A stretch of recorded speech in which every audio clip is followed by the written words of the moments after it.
Eu gostaria que você aplaudisse ao Senhor Jesus bem forte pela vida do Anderson, em nome do Senhor Jesus.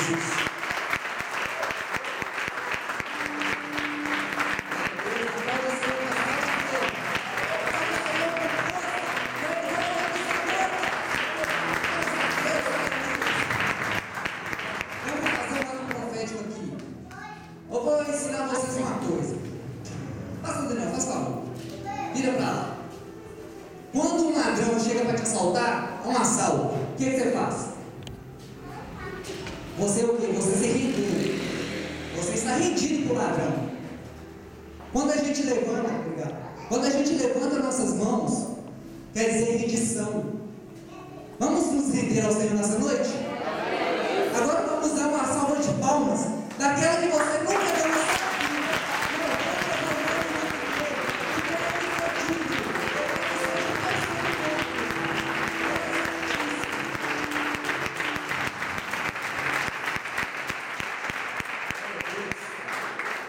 Meus amados irmãos, boa noite. Boa noite. Paz seja convosco, amém? Amém. Convido os irmãos a abrir a palavra do Senhor em Gênesis, capítulo 22.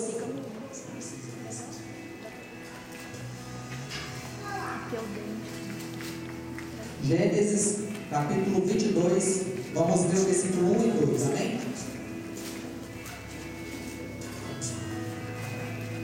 Vamos ver. E aconteceu depois dessas coisas, que tentou Deus a Abraão e disse: Abraão, e ele disse: eis-me aqui. E disse: toma agora o teu filho, o teu único filho Isaque, a quem amas, e vai-te à terra de Moriá, e oferece-o ali em holocausto sobre uma das montanhas que eu te direi. Podeis sentar.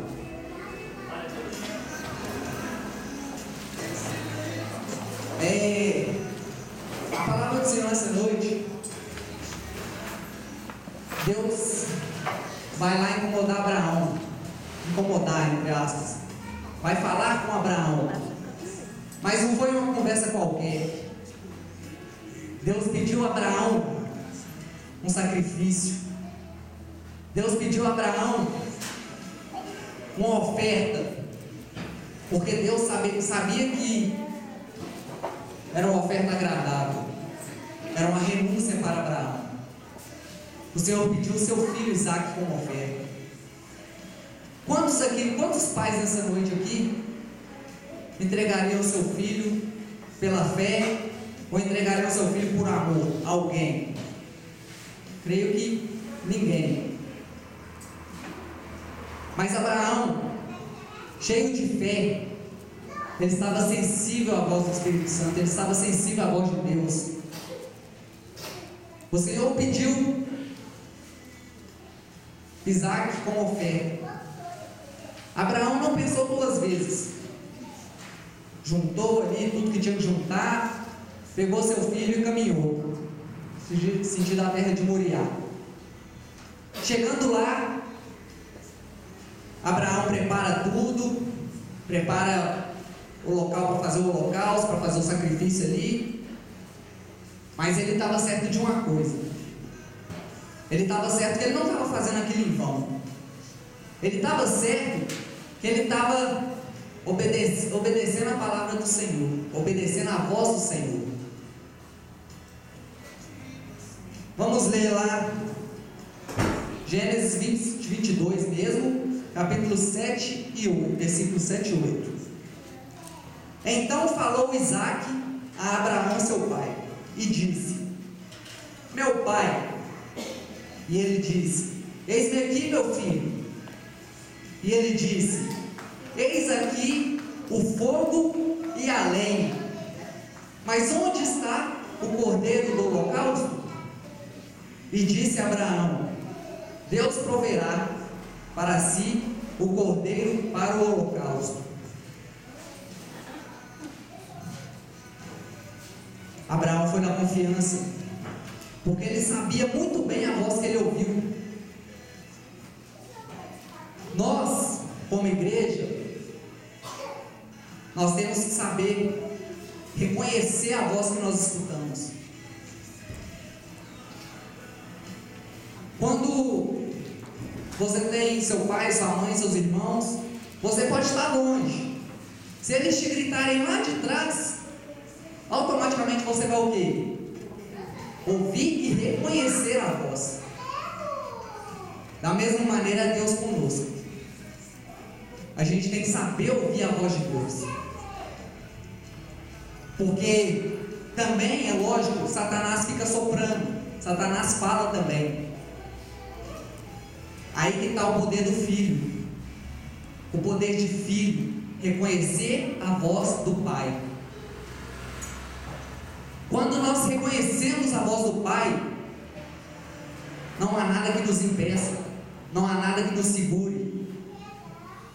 Ao reconhecer a voz do Pai, a gente consegue obedecer, a gente não erra, a gente não desvia nem para a direita nem para a esquerda, a gente segue firme, a gente segue reto, na direção para o alvo. Abraão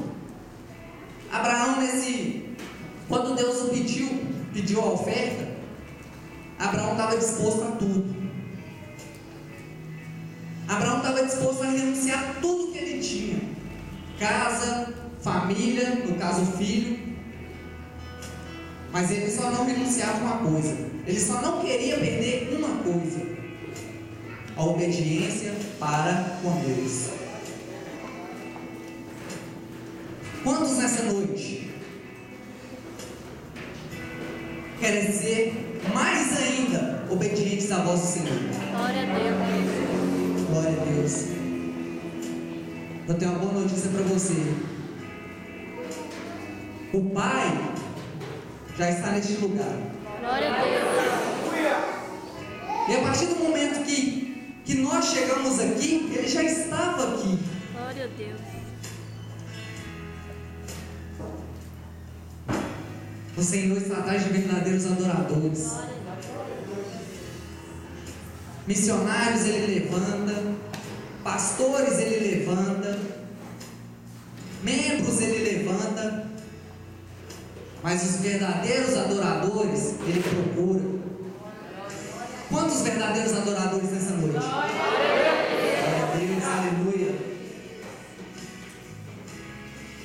Se você, eu não sei se você já como posso falar, infiltrou mais assim na história de Jó, mudando aqui lá para Jó. Jó, todo mundo fala, Jó sofreu demais, Jó teve paciência. Foi sim, Jó foi paciente.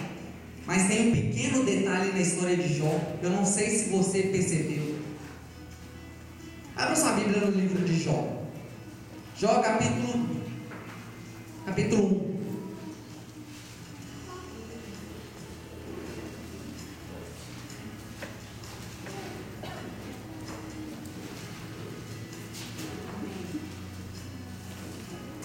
Jó capítulo 1, versículo 6. Diz assim: E vindo um dia em que os filhos de Deus vieram apresentar-se perante o Senhor, veio também Satanás entre eles. Então o Senhor disse a Satanás: De onde vens? E Satanás respondeu ao Senhor: De rodear a terra e passear por ela. Versículo 8. E disse o Senhor a Satanás: Você viu o meu servo Jó? Porque ninguém há na terra semelhante a ele, homem sincero e reto, temente a Deus e desviando-se do mal. Então respondeu Satanás ao Senhor e disse: Porventura teme Jó a Deus? Porventura não o cercaste tu de bens a ele, sua casa, tudo quanto tem? Até aí.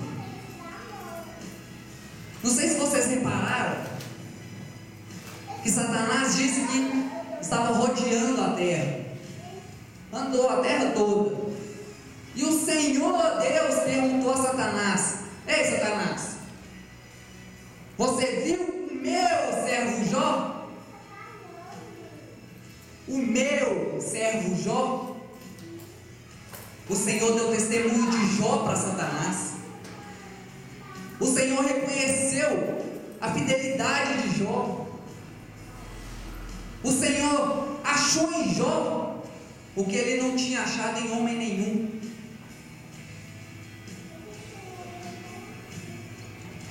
O Senhor quer dar o seu testemunho também perante Satanás. Ei, vocês não entenderam.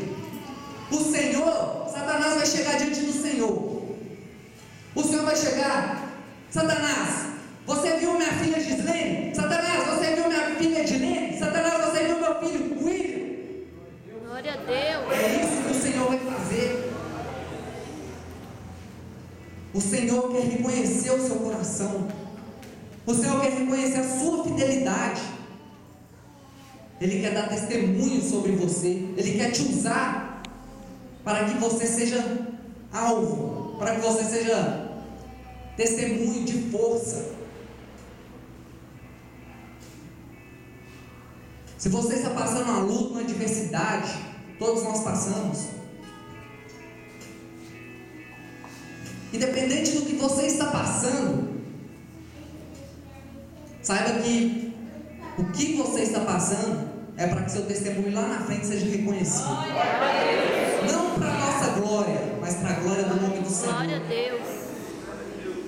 O seu testemunho, Deus permite você passar tudo isso para que seu testemunho ganhe força, para que através do seu testemunho almas se rendam ao Senhor. Amém? Glória a Deus. Continuando a história de Abraão, finalizando ela.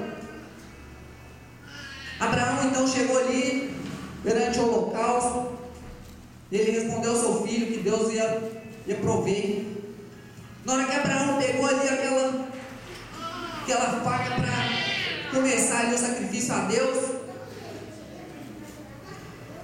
Abraão olha assim e vê o cordeiro. Deus proveu o cordeiro na vida de Abraão. Abraão não precisou sacrificar seu filho Isaque, Glória a Deus. porque o Senhor reconheceu a fidelidade de Abraão.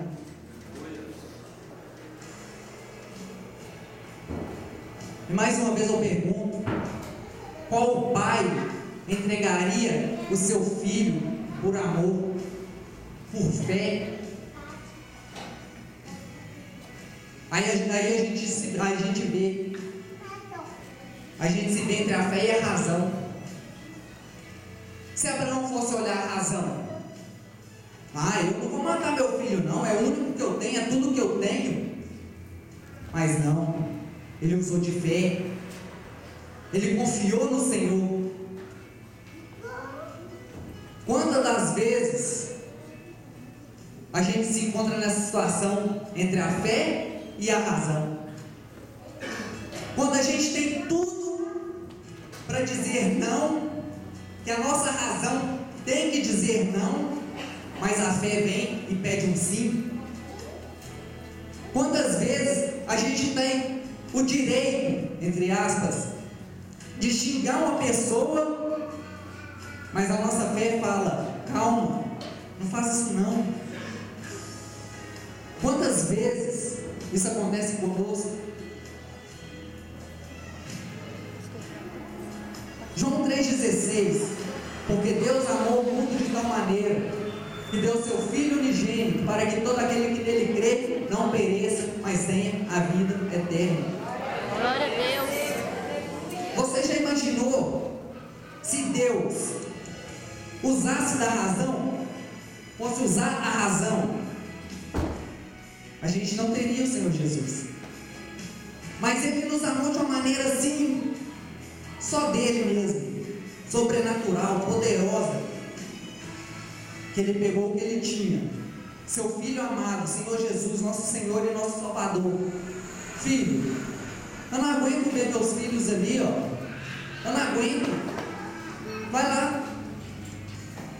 Deus enviou o Senhor Jesus para morrer por mim, para morrer por você, para morrer por seus irmãos, por sua família, por minha família, para morrer por todos nós. Glória a Deus. Para que hoje nós pudéssemos estar aqui, louvando e exaltando o nome dEle. Glória a Deus.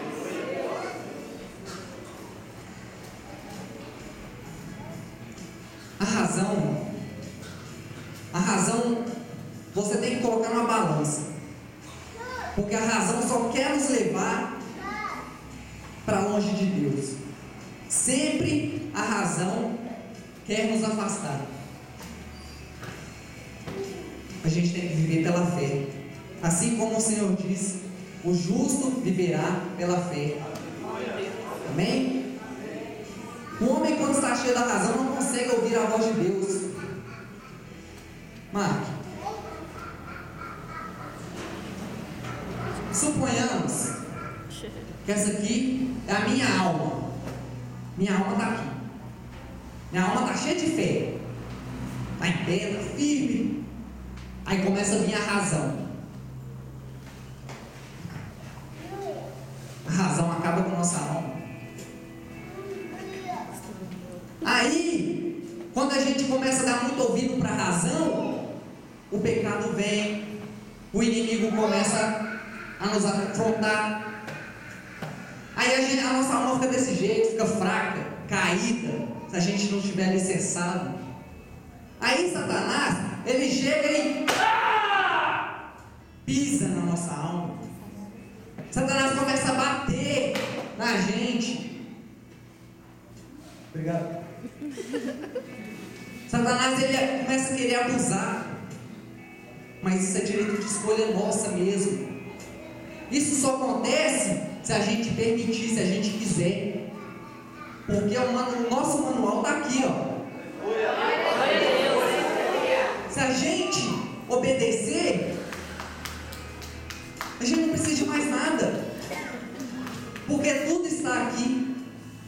Toda promessa que está escrita aqui, se a gente for fiel, se a gente for obediente, vai se cumprir em nossas vidas. Glória a Deus. Você ainda não entendeu.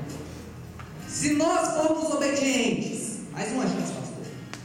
Se nós formos obedientes, praticantes da palavra do Senhor, todas as promessas deste livro, todas as promessas da boca de Deus vão se cumprir em nossas vidas. Glória a Deus.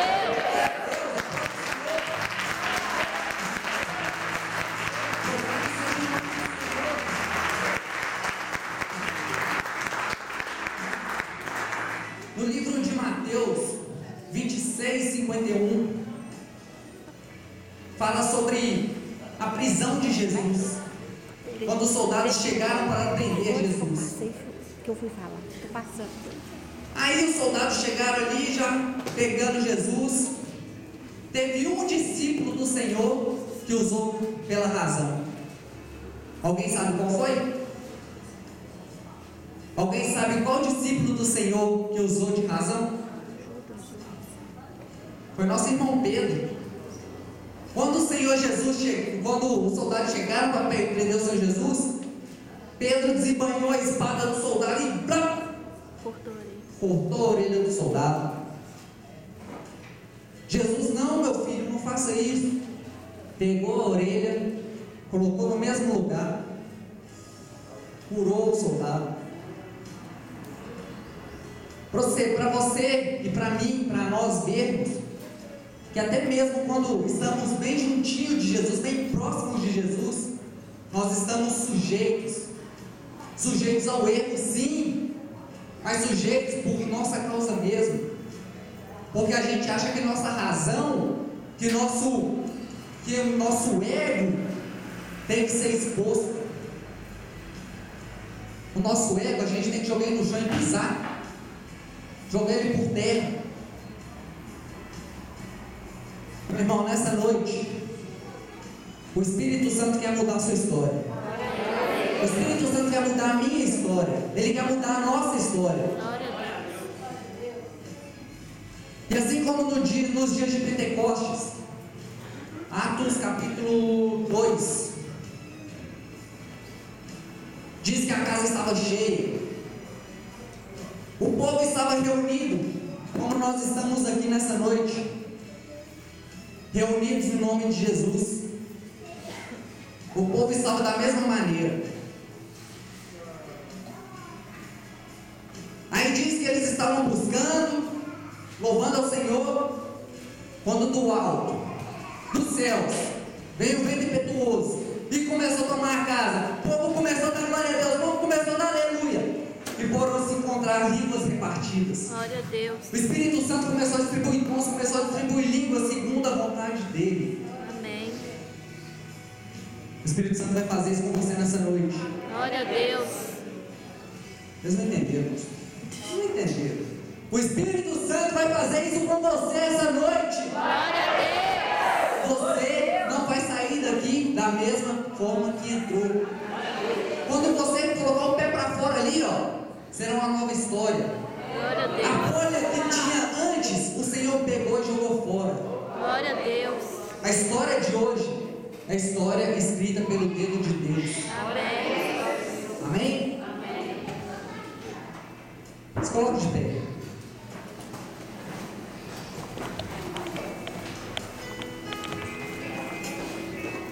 Feche seus olhos.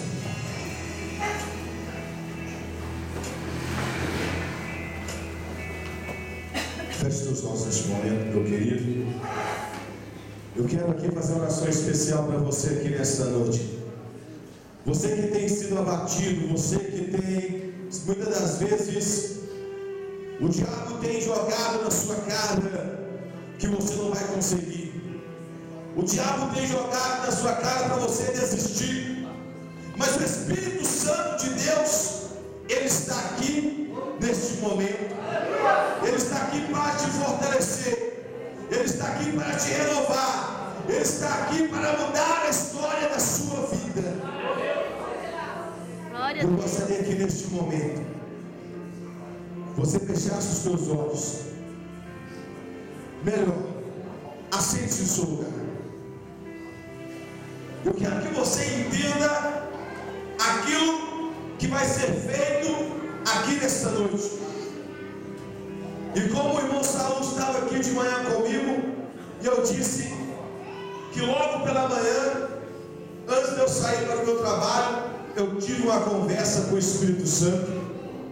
Eu tomei um café da manhã com o Espírito Santo, e ele veio falando no meu coração, e ele colocou aquilo que ele teria para fazer. Vocês sabem o que este pão e esta água representa aqui nesta noite? Talvez você está vendo aí um simples pão, uma simples água, mas a partir do momento que você enxergar e que você abrir o seu coração, você vai entender aquilo que Deus tem para fazer na sua vida. E para que você possa entender melhor, eu gostaria que você abrisse a palavra de Deus. Eu não vou pregar, eu só quero aqui fazer para vocês uma observação